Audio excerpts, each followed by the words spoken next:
What's going on, guys? Play-N-HOOKIE back again with another one. I'm gonna show you how I utilize the most of a small little plot that I hunt. This is one of two small ones that I got some bigger ones in some other places, but I'm gonna show you how I set up the small ones. This is a little 4 1/4 acre tract, I believe. I'll show y'all when I get in here. About every side I got surrounded by something, either a road, house, if you can hear the cars in the background. But also got to set up a camera arm in the tree for my big camera to go on to film some stuff. I got to put out some corn. Tractor Supply had this Producer's Pride for cattle, sheep, and goats. It's 50 pounds. Whole corn of corn, it was like $6.50, so it's cheaper than everybody else right now, and I'm gonna use it. So, but I'm gonna show y'all. Let me throw this on my head, get the corn on my back, let's walk in. Like I said, it's a small plot, so it ain't that far. It's more long this way than it is front to back, but I kind of got to set up in the middle, so it ain't that long of a walk. Let's get on in there, show you how I set everything up and how I kind of got it for utilizing the most out of it.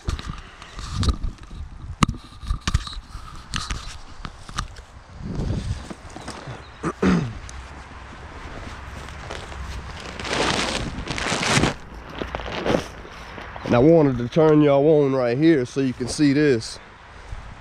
This ain't my four-wheeler. This is somebody else riding down the road, coming in here, cutting their little 360s.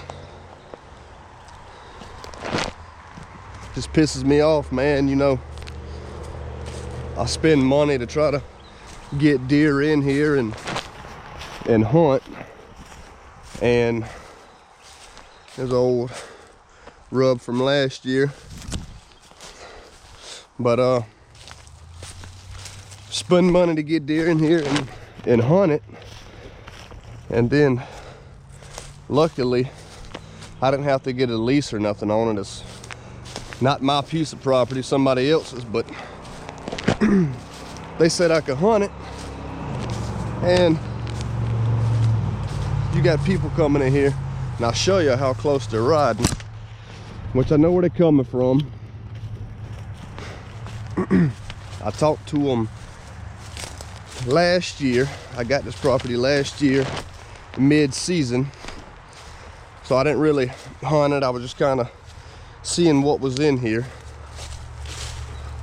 And so I seen the guy riding last year, and I talked to him and told him not to. Well, unfortunately, they don't listen. So they keep doing it again this year. I don't know what else to do besides call DNR, because it's a liability on the owners if someone comes and rides and they get hurt. So you can see, I put out corn last week here and it's all gone. This is old cob corn from last year. I'll start putting cob out again when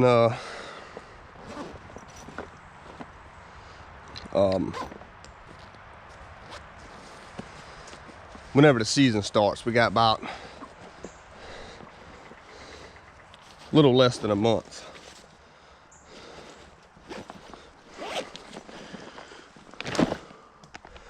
I got a mineral block here. I kind of put in that hole, that way if it rains it'll stay in that area and kind of be more concentrated.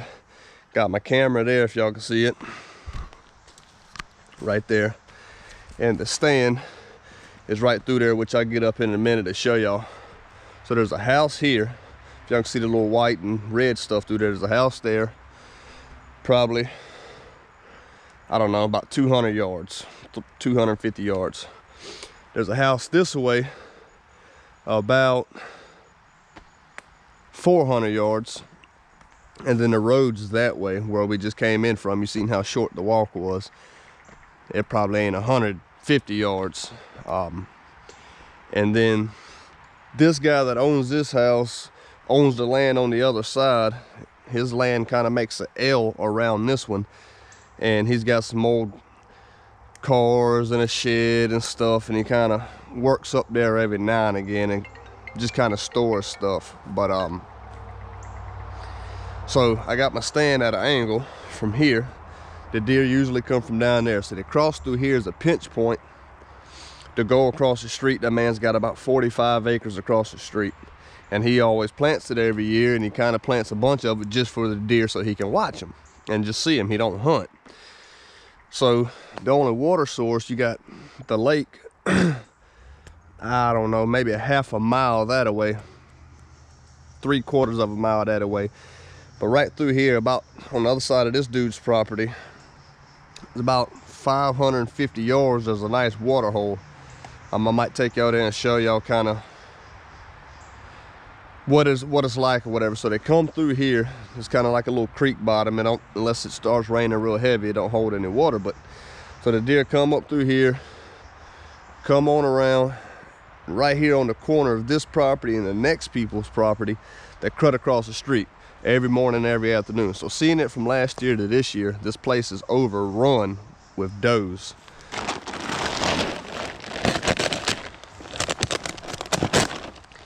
And keep in mind, y'all, leasing a property, you know, you want to grow bigger bucks and only take out the nice shooter bucks. You know, a lot of people say 6 points outside the ears are bigger, or 8 points outside the ears are bigger. But you also want to manage your doe herd. Well, a property that isn't yours, you can't really manage because you don't know how long you're going to be able to hunt it. Somebody could come up next week and say, hey, well, I'll offer you $800 this season to hunt this property.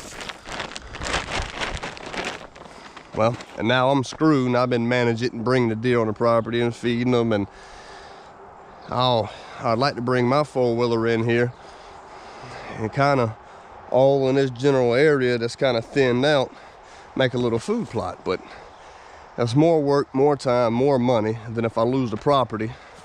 I just wasted a bunch of time. So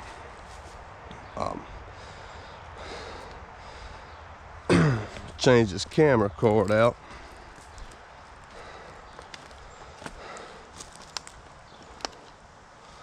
And this is a cheap camera, but I'll show y'all the, well, that just shot on out of there pretty good, didn't it? All